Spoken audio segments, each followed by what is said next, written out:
Morning, everyone, and welcome to another Saturday, another video. And today we are talking about the expansion next year. We haven't even gotten to the 24-25 season, and we're already talking about 25-26 because, unlike other years in the past and in the current year, um, expansion hasn't been a sure thing. Yes, the league wants to continue to expand. As far as where that expansion takes place, it's been pretty much fly by the seat of your pants. Um, and I'm not saying that negatively. Hold on, I got to get rid of some light here. All right, that's better. Um, but the expansion that is looking to take place for the 25-26 season seems to be already pretty much set in stone. Now the hope was that Beaumont was going to be ready for this current year, and there just wasn't enough time.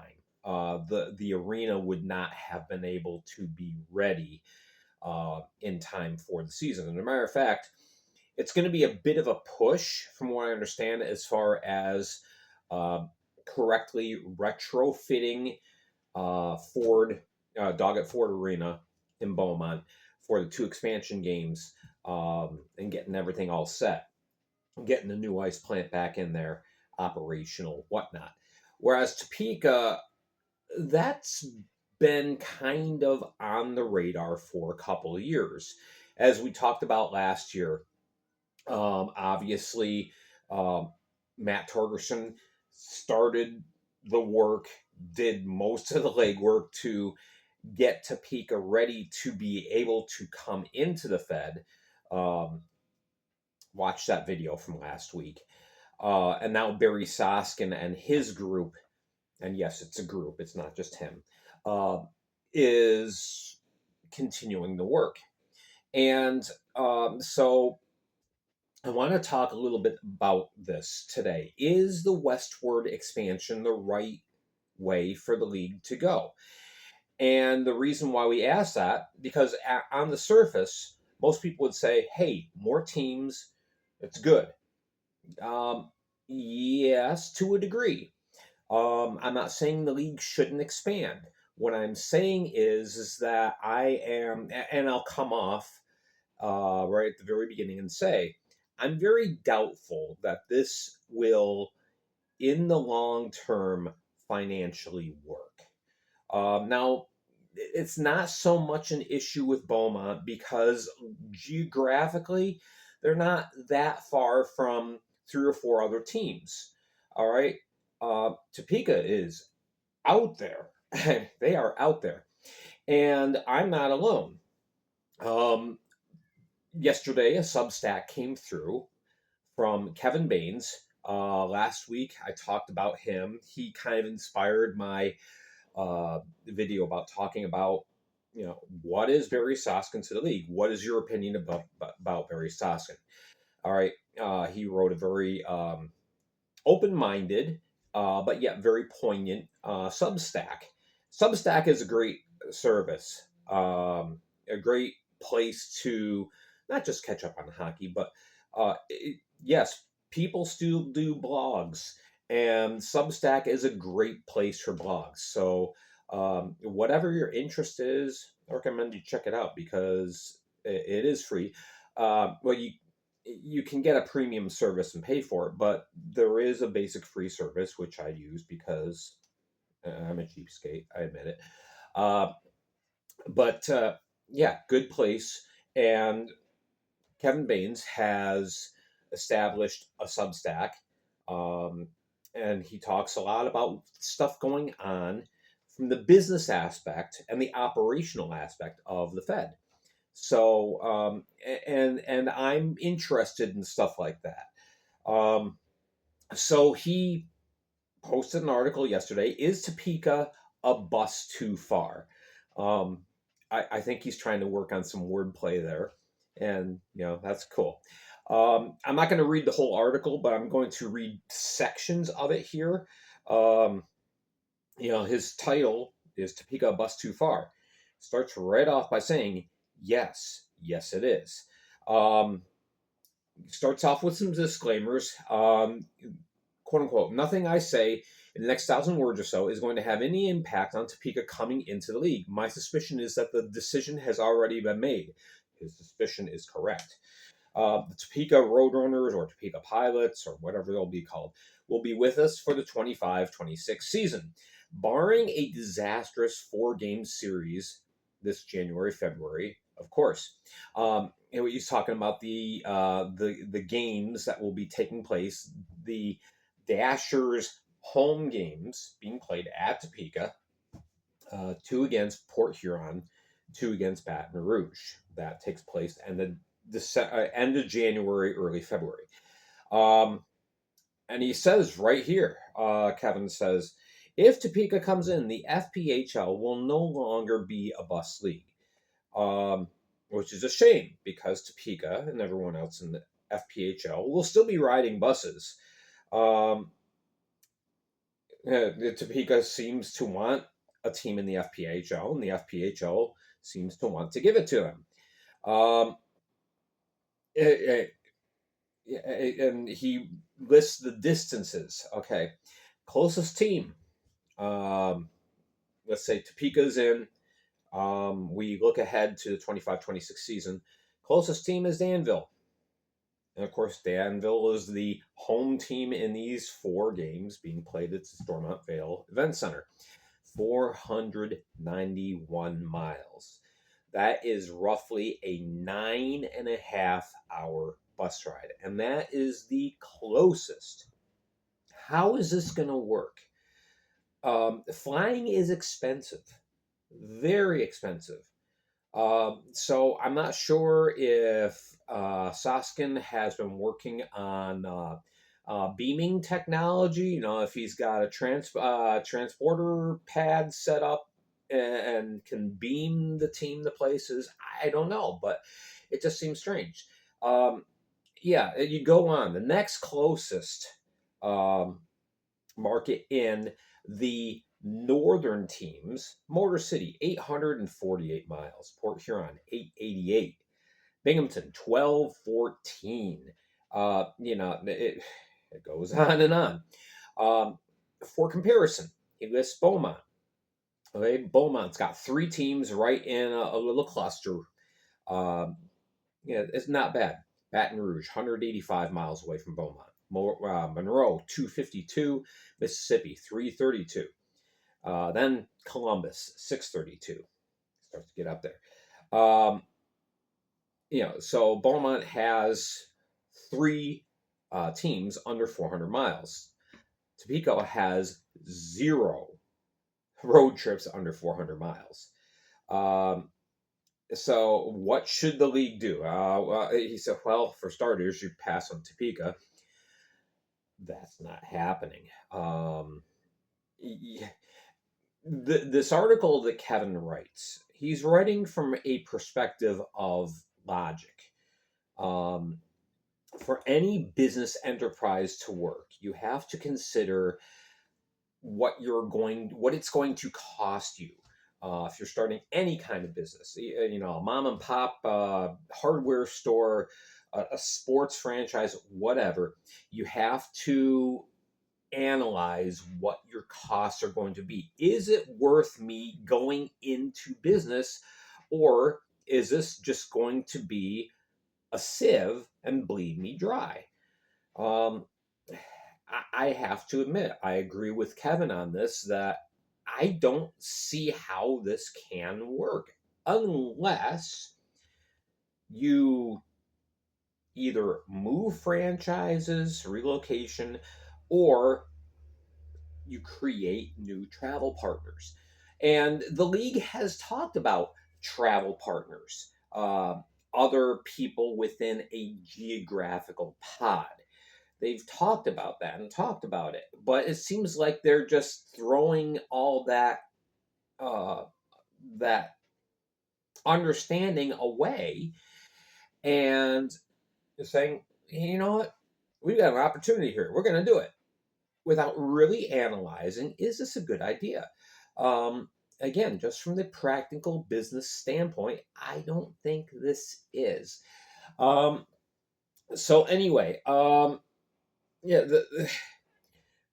here's a sentence from Kevin Baines. The league really needs to sit down and discuss footprint. Yeah. All right. Now, if you looked at the thumbnail, I put in picture again, courtesy of Kevin Baines. And he kind of broke down the 4 geographical pods you would have in a hypothetical 16 team league for the 25-26 season. Um, okay. Uh, I mentioned here the Walmart philosophy. You've seen it happen in your hometown or hometown near you. A Walmart is built, and all of a sudden, there's a whole bunch of other little, smaller businesses that gravitate towards it. Okay, it's kind of a mall philosophy. You get your anchor stores, and you build around it. The problem is, what happens when that anchor store experiences some financial difficulties? Thank you, Sears. Thank you, Kmart, etc., etc. Um, Things change. And in the world of sports entertainment, change is constant. I've said that many times before. So, the league has been trying to have kind of a Walmart philosophy here. Have teams relatively close together, geographical pods. That's good. That's great. That helps you stay stronger longer. However, when you build outposts like Topeka, standalone doesn't work in a lot of communities. All right, so Kevin Baines did his best to try and formulate a solution. And he said, maybe it's time that we look at alignment. Instead of north-south like we have right now, maybe we go east-west. Maybe that would be better. Overall, mileage, travel distances would be cut to a degree in that scenario, moving to an east-west alignment. He saw that, he recognized it, and kind of built a hypothesis on his article. So, if we have 4 team pods and we have an east-west alignment, this is what Kevin came up with as far as what your divisions would look like. Maybe you have 4 team divisions, which I like, because then you say top 2 teams in each division make the playoffs. There's your 8 teams. As he also mentioned, wild cards. It just don't work. But our distances are so great in the Midwest. You saw on the thumbnail.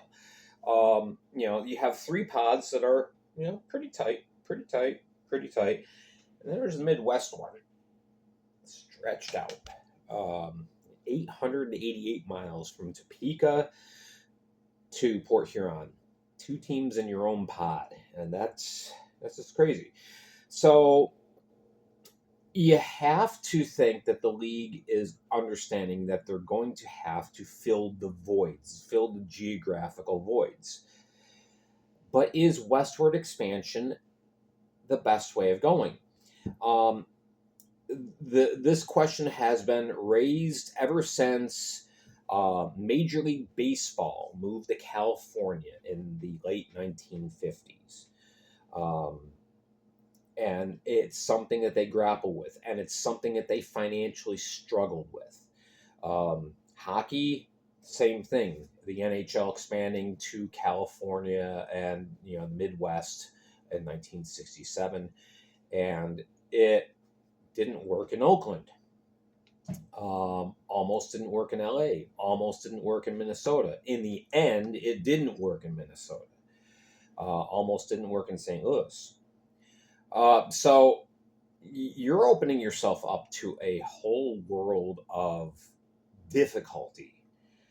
Yes, with risk, with any kind of venture, difficulty is a possibility, but you want to try and minimize those difficulties. So, as we look at this whole thing, there's four questions I really, really think we have to look at. One, who travels with Topeka? Who are their travel partners? Well, right now, you don't have any. You have to create some. So, I think you have to look at some old CHL markets like St. Charles, Missouri, South Haven, Mississippi, maybe even Omaha, Nebraska. Omaha is only 163 miles away from Topeka. That would be pretty good. What about Oklahoma City? Right now, that's a former AHL team, AHL city there, 293 miles away. So you do have the potential of getting in some nice big markets there, but are they hockey savvy there? That's the question. With Beaumont, you can build around it. Louisiana, I think you could get one more team in Louisiana successfully, and it would work. There's Shreveport. There's possibility of Lafayette. I don't know about New Orleans. New Orleans and Baton Rouge are really close to each other. I kind of think that could end up kind of weighing the market down. It did for the ECHL back in the day with the great expansion that happened in the Southeast. And a lot of teams ended up fighting each other for fans, and in the end, it didn't work. So Monroe is a good test to see how that works out. Monroe and Baton Rouge. What if teams fold? That's the second question. I'm not going to mention the teams, but there's a very realistic possibility that two current teams may not continue beyond this next year. A lot has to go right in order for those cities to succeed and continue as a Fed market. And what happens then? Do you use these two cities as Topeka and Beaumont? Do you use them as relocation sites and then build expansion teams nearby? Other question: how do you keep all these teams, every team, financially solvent? Obviously, some teams are doing better financially than others. I'm not talking about the product on the ice, but I'm talking about how they are doing financially. Teams like Carolina, Columbus, Binghamton, they're doing very well financially. Other teams, they hold their own. The Port Hurons, the water towns, they're not making money hand over fist, but they're keeping on an even keel. And then you have teams that are financially struggling. If another team comes in and the travel costs for that team become so heavy, could it potentially weigh other teams down? It's a possibility. So the final question: do you revert to any old potential markets? This is what I feel is the biggest question to ask, and I feel like the Fed needs to be honest with themselves and really say, look, okay, we've checked into some markets before and have gotten a no. It sounds to me like in some cases they've just said, okay, so no, we're done. We're not going to go and try and place a team in the city. Well, maybe the situation is better now, 2, 3, 4 years later than it was. Maybe said market is saying, hey, the Fed's growing. Maybe we should check them out. So ask again. And you have teams, rinks that have been approached. They've said no for whatever reason. Ask again. And I'm talking about teams that are more in within the actual geographical footprint of the league. I think this is the way that the league is going to continue to grow and sustain itself and become stronger. And there just needs to be a little bit of an attitude by the expansion committee. Look, for those who are handling expansion, look, okay, this didn't work before. Let's try again.